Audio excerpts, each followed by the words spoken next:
Welcome to my channel. और आज हम लोग पढ़ेंगे जीरोस ऑफ द पॉलिनोमियल्स। ठीक है, तो आप क्या कीजिए, बुक को ओपन कर लीजिए आर.एस. अग्रवाल का, और उसके बाद कॉन्सेप्ट पढ़ेंगे। इसमें पहले समझेंगे कि जीरोस ऑफ द पॉलिनोमियल होता क्या है, फिर एक दो क्वेश्चन करेंगे और उसके बेसिस पे अगर वीडियो लंबा नहीं हो रहा होगा तो इसी वीडियो में एक्सरसाइज भी कर लेंगे। ठीक है, तो हम लोग समझते हैं कि जीरोस ऑफ द पॉलिनोमियल्स क्या होता है। तो इससे पहले हम लोग ये समझेंगे कि पॉलिनोमियल क्या होता है। ये चीज हम लोग समझेंगे भी और समझ भी चुके हैं। तो सिंपली हम लोग एक पॉलिनोमियल ले लेते हैं। ठीक है, पॉलिनोमियल का एग्जांपल हम लोग ले लेते हैं। ये हमारा क्या हो गया, पॉलिनोमियल। इस पॉलिनोमियल को अब तक हम लोग डायरेक्ट इस तरह से लिखते आए हैं, लेकिन इसी पॉलिनोमियल को हम लोग रिप्रेजेंट करते हैं किससे। तो इस पॉलिनोमियल को हम लोग रिप्रेजेंट करेंगे px, लिखेंगे px इक्वल टू इतना। ठीक है, p का मतलब पॉलिनोमियल ऑफ x, तो ये रिप्रेजेंट कर रहा है पॉलिनोमियल को। तो आपको अब यहाँ से जो भी पॉलिनोमियल लिखना होगा या जो भी क्वेश्चन आपके सामने आएगा वो इसी फॉर्म में रिप्रेजेंट किया हुआ होगा पॉलिनोमियल।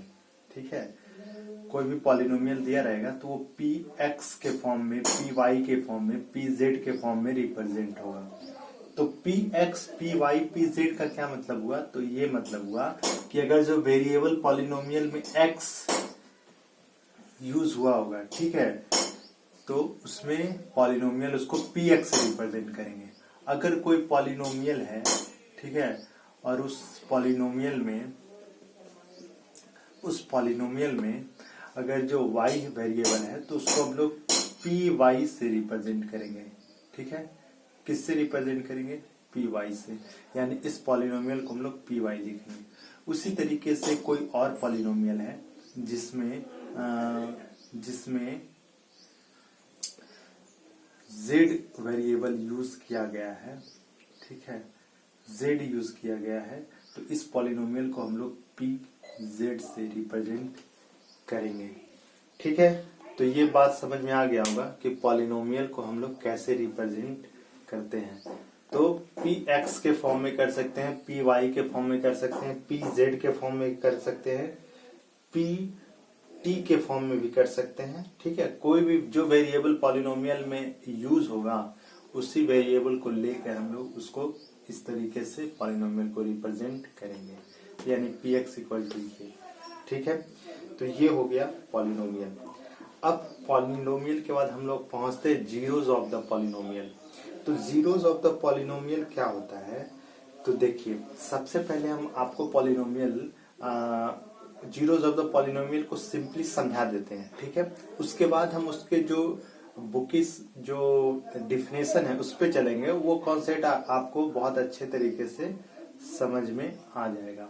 ठीक है, तो जैसे कि हम लोग पहला पॉलिनोमियल को लेते हैं, और पहला पॉलिनोमियल जो है वो हमारा है, क्या है, 3x प्लस 2। ठीक है, क्या है, 3x प्लस 2।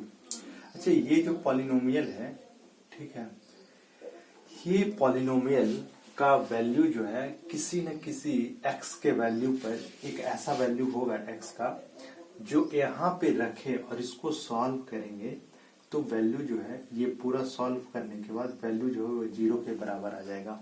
x का वो वैल्यू, देखो x का तो कुछ भी वैल्यू हो सकता है, x का 1 वैल्यू हो सकता है। तो x का जब 1 वैल्यू होगा तो ये px अगर जो हमको निकालना होगा तो कैसे निकालेंगे, तो px का मतलब हो गया x के जगह पे 1, तो ये आ गया हमारा 3 इंटू 1 प्लस 2, तो यानी ये आ गया 5। ठीक है, अगर जो x के जगह पे मान लीजिए हम लोग 2 रखते हैं तो p2 निकालेंगे। p2 का मतलब, p मतलब पॉलिनोमियल ये, और 2 का मतलब जो x है जहाँ पे वहां पे 2 पुट करेंगे। तो ये हो गया 3 इंटू 2 प्लस 2, तो यानी ये हो गया 6 प्लस 2 8। ठीक है, तो ये p2 का वैल्यू निकल गया। उसी तरीके से p3 का वैल्यू अगर जो निकालना होगा तो 3 इंटू 3 प्लस 2 यानी कि 11। तो ऐसे करके हम लोग x पे निकाल सकते हैं वैल्यू x इक्वल टू 1 पे निकाल सकते हैं, x इक्वल टू 2 पे निकाल सकते हैं, x इक्वल टू 3 पे भी निकाल सकते हैं। ठीक है, जिस पे भी चाहें उस पे हम लोग इसका वैल्यू निकाल सकते हैं इस पर्टिकुलर पॉलिनोमियल का। लेकिन एक ऐसा, जब भी देखिए x हम रखे तो वैल्यू आ गया 5, 2 रखे तो वैल्यू आ गया 8, 3 रखे तो वैल्यू आ गया 11। तो अगर जो हम इसी तरीके से x का वैल्यू रखते जाएंगे तो डिफरेंट वैल्यू आते जाएगा। ठीक है, कभी कुछ इस तरीके से वैल्यू आते जाएगा। लेकिन एक ऐसा वैल्यू होगा x का, जब हम यहाँ पे रखेंगे, ठीक है, x का एक ऐसा वैल्यू जब यहाँ पे हम रखेंगे तो ये वैल्यू जो है वो 0 के बराबर आ जाएगा। क्या आ जाएगा? 0 के बराबर आ जाएगा। क्या? जब x के जगह पर जैसे 1 2 3 4 5 6 इस तरीके से हम वैल्यू रखते जाए कोई फ्रैक्शनल वैल्यू रख सकता है, 1/2 3/2 -1/2 कुछ भी हो सकता है। इस तरीके से जब यहाँ रखते जाएंगे तो डिफरेंट वैल्यू आते जाएगा। एक मिनट यार, बाहर काम चल रहा है और आवाज आ रहा होगा, एक मिनट रुक जाइएगा। ठीक है, तो अब हम लोग पहुंचते हैं नेक्स्ट कॉन्सेप्ट की तरफ। यहाँ पे हम लोग थे, तो यहाँ पे ये बात हो रहा था कि जब कोई पॉलिनोमियल दिया हुआ हो, ठीक है, और उसके डिफरेंट वैल्यू जो x का हम लोग लेते जाएंगे तो उस पर हम लोग को डिफरेंट वैल्यू मिलेगा। जब डिफरेंट वैल्यू मिलेगा तो हम कह रहे थे कि x का एक ऐसा वैल्यू भी होगा जिसको जब इस पॉलिनोमियल पे पुट करेंगे तो उसका वैल्यू यहाँ पे 0 के बराबर आ जाएगा। ठीक है, तो वो जो वैल्यू जो पॉलिनोमियल पे रखने पर वैल्यू 0 के बराबर आ जाता है तो उसी वैल्यू को हम लोग जीरोस ऑफ द पॉलिनोमियल कहते हैं। ठीक है, जीरोस ऑफ द पॉलिनोमियल। आ रहा बात समझ में?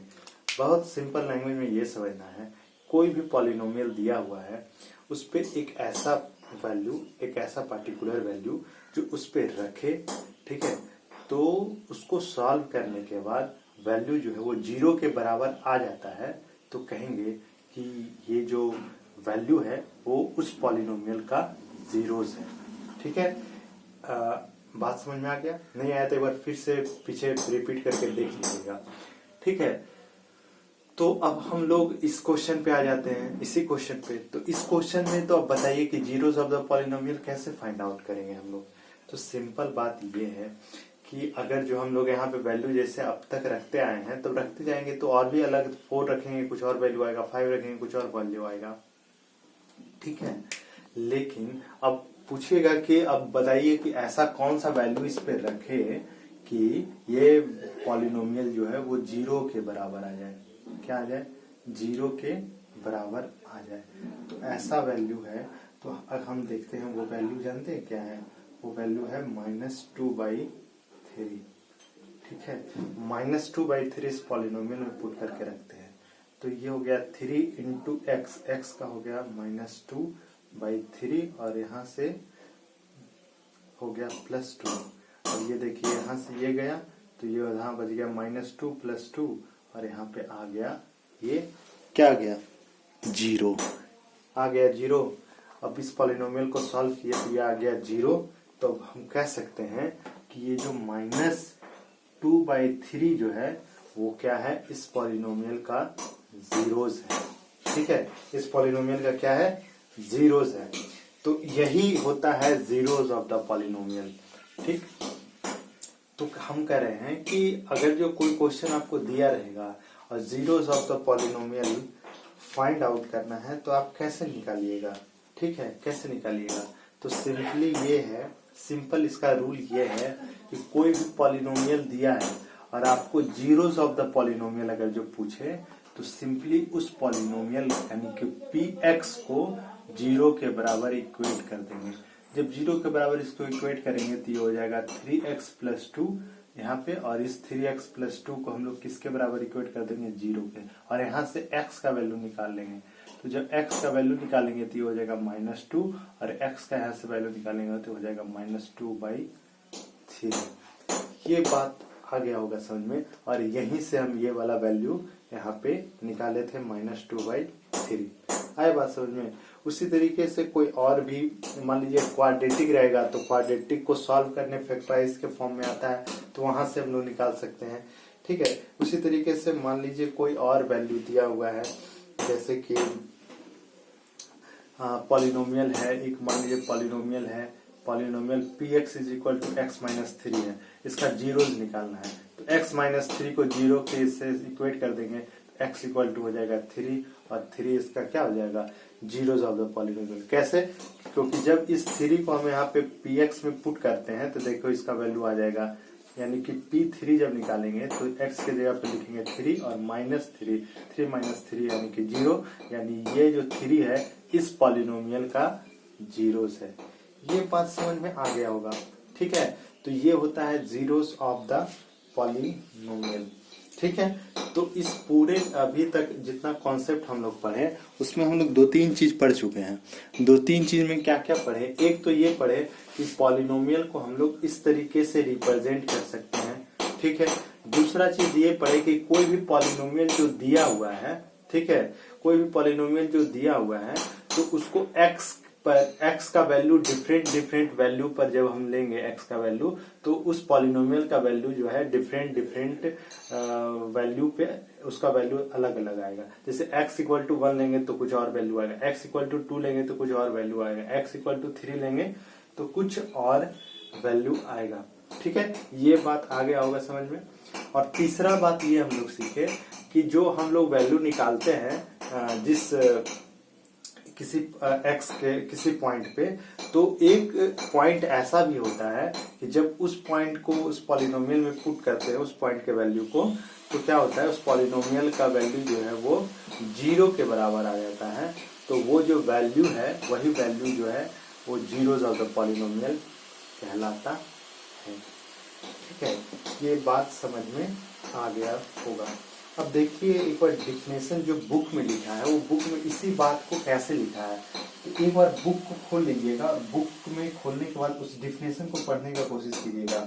ठीक है, तो जितना बात हम बताए हैं उस बात को अगर जो आप समझ गए होंगे तो इस पॉलिनोमियल का जो डेफिनेशन यहाँ पे दिया हुआ है वो भी आपको समझ में आ जाएगा। जैसे कि इसमें लिखा है कि let px be the polynomial, मान लेते हैं कि कोई लेट कर रहा है कि लेट ऐसा मान लेते हैं कि px को एक पॉलिनोमियल है। ठीक है, px क्या है, पॉलिनोमियल है, let px be a polynomial. ठीक है, अब कह रहा है कि if p alpha equal to 0, कोई एक px पॉलिनोमियल है और एक p अल्फा अगर जो 0 के बराबर है, 0 के बराबर ये हुआ कि ये जो p अल्फा है कोई वैल्यू होगा, जैसे वैल्यू यहाँ पे 1 है, 2 है, 3 है, -2/3 है।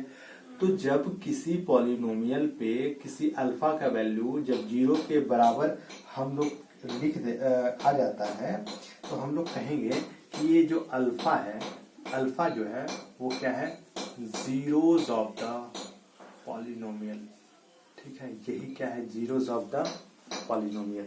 ठीक है, यही डेफिनेशन कर रहा है कि let px be the polynomial if let px be the polynomial if p alpha equal to 0 then we say that alpha is the zeros of the polynomial px, यानी ये जो अल्फा है वो इस पॉलिनोमियल का क्या होगा, जीरोज होगा।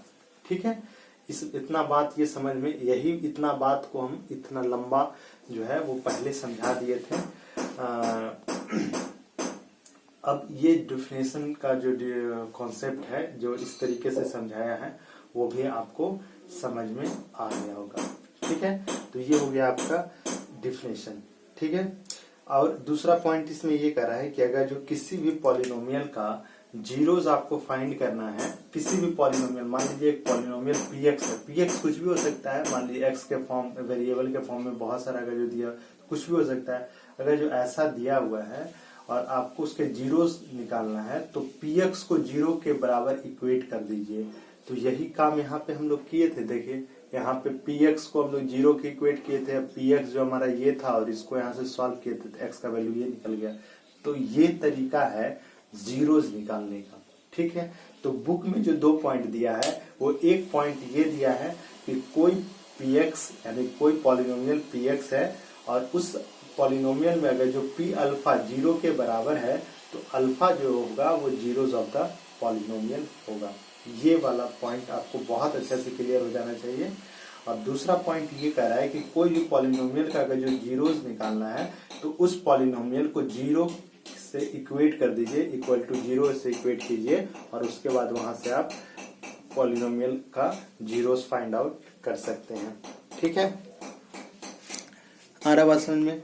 तो इसमें जो है कुछ एग्जाम्पल का क्वेश्चन दिया हुआ है, तो एग्जाम्पल का क्वेश्चन इसमें हम लोग देख लेते हैं। ठीक है, लंबा तो लग रहा है वीडियो हो ही जाएगा, लेकिन हम वीडियो जो है वो शॉर्ट बनाना चाहते हैं, क्योंकि मेरा मानना है कि आप कोई भी काम को बहुत अच्छे कंसंट्रेशन से 20 से 30 मिनट तक ही कर सकते हैं।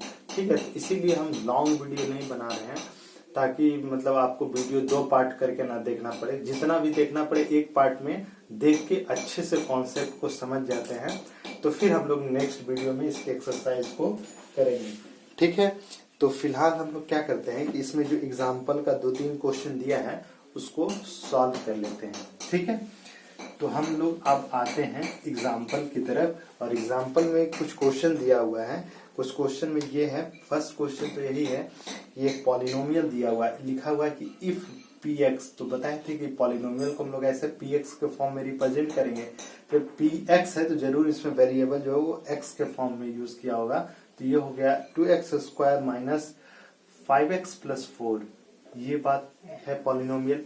अब कह रहा है कि फाइंड, कह रहा है कि फाइंड क्या करना है, P2 करना है। P2 का मतलब यही हुआ कि जो पॉलिनोमियल है और जो पॉलिनोमियल Px है उसके जगह पे P2 का वैल्यू फाइंड करना है। तो इसका मतलब हुआ कि जब इस पॉलिनोमियल में x के जगह पे 2 पुट करेंगे तुम्हारा वैल्यू क्या आएगा, तो जहां जहां x है वहां वहां हम लोग 2 पुट कर देंगे। तो ये हो गया 2 इंटू एक्स के जगह पे हो गया 2, 2 का पावर 2 माइनस 5 इंटू 2 प्लस 4। तो यहां से आ गया हमारा कितना, 8 और माइनस 10 प्लस 4। ठीक है, और यहाँ से आ गया -2 प्लस 4, और यहाँ से आ गया ये 2। ठीक है, ये बात समझ में आ गया होगा कि कोई भी पॉलिनोमियल दिया रहेगा तो उसके किसी पार्टिकुलर पॉइंट पे वैल्यू आपको फाइंड करना होगा। तो सिंपली यही है कि पॉलिनोमियल में जो वेरिएबल होगा उसके जगह आपको वैल्यू पुट कर देना है। ठीक है, उसी तरीका से जो नेक्स्ट है एक और क्वेश्चन है उसको देख लेते हैं। ये है ft,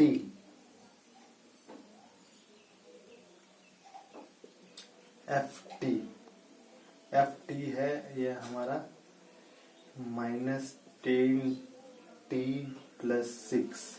ठीक है, और फाइंड क्या करना है, फाइंड करना है f0। ठीक है, देखिए ये पॉलिनोमियल जो है वो ft के फॉर्म में दिया है। तो हम आपको बताए थे कि यहाँ पे जो रिप्रेजेंटेशन होगा वो p, t, q कुछ भी फॉर्म में ले सकता है, और वेरिएबल भी यहाँ कुछ भी के फॉर्म में ले सकता है। ठीक है, तो यहाँ पे ft फॉर्म में लिया है, तो t मतलब जो वेरिएबल है, तो f0 आपको निकालना है। तो f0 आपको निकालना है, तो इसका मतलब ये हुआ जो पॉलिनोमियल में t है जिसके जगह पे वहां पे आप 0 पुट कीजिए। तो ये हो गया 3 इंटू 0 का पावर 2 माइनस 10 इंटू 0 प्लस 6। इधर से हो गया ये 0 माइनस 0 प्लस 6, तो ये हो गया हमारा 6। तो कितना वैल्यू हो गया, f0 का वैल्यू आ गया हमारा 6। ठीक है, तो ये समझ में आ गया होगा। तो इसी टाइप का क्वेश्चन क्या है, एक्सरसाइज में भी है। तो हम आपको पहले भी बता चुके हैं कि जब आपको कॉन्सेप्ट समझा दिया जाता है और कुछ एग्जाम्पल का क्वेश्चन सॉल्व करवा दिया जाता है, तो एक बार आप क्या कीजिए कि बुक का जो एक्सरसाइज है उसको आप करने का कोशिश कीजिए। ठीक है, ताकि उससे ये होगा कि आपको कॉन्सेप्ट समझने के बाद मैक्सिमम क्वेश्चन बन जाएगा। ठीक है, नेक्स्ट है एग्जाम्पल 2 में कुछ क्वेश्चन दिया हुआ है। इसमें बोल रहा है कि find the zeros of the polynomial, zeros निकालना है। तो जीरोज निकालना है तो पॉलिनोमियल दिया हुआ है px के फॉर्म में x-3, और इसका कह रहा है जीरोज निकालिए। तो x-3 को 0 के बराबर पुट कर देंगे। क्यों, क्योंकि हम लोग पढ़े थे कि किसी भी पॉलिनोमियल का अगर जो आपको जीरो निकालना है तो px इक्वल टू 0 को इक्वेट कीजिए, यानी पुट कीजिए। तो px इक्वल टू 0, px मेरा x-3 है और इसको 0 के बराबर, तो x इक्वल टू 3 आ गया। ये बात समझ में आ गया होगा। उसी तरीके से नेक्स्ट px जो है वो 3x प्लस 2 है। क्या है 3x प्लस 2 है। जब 3x प्लस 2 इतना है तो इसका मतलब ये हुआ कि इस px को फिर हम लोग 0 के इक्वेट करेंगे, 0 के इक्वल, और यहाँ पे हो जाएगा 3x प्लस 2 इक्वल टू 0, तो x इक्वल टू हो जाएगा -2/3। ठीक है, तो ये हमारा जीरोस निकल गया। ठीक है, बहुत बार हो जाता है इसलिए तो इस वीडियो में इतना ही। और हमको लगता है कि इस वीडियो में बहुत सारा बात आपको समझ में आ गया होगा और बहुत सारा नया चीज आप सीखे होंगे। ठीक ना, तो इस वीडियो के लिए इतना ही। और इस वीडियो में आपको क्या अच्छा लगा और क्या अच्छा नहीं लगा वो कमेंट करके जरूर बताइएगा। और अगर कुछ सीख पाए हैं और लग रहा है कि हाँ ये हमारे लिए यूजफुल हुआ है, तब आप चैनल को जरूर सब्सक्राइब कर लीजिए और लाइक बटन को दबा दीजिएगा। ठीक है, तो फिर हम लोग नेक्स्ट वीडियो में मिलते हैं एक्सरसाइज के साथ। तो इस वीडियो के लिए इतना ही। ठीक है, थैंक यू।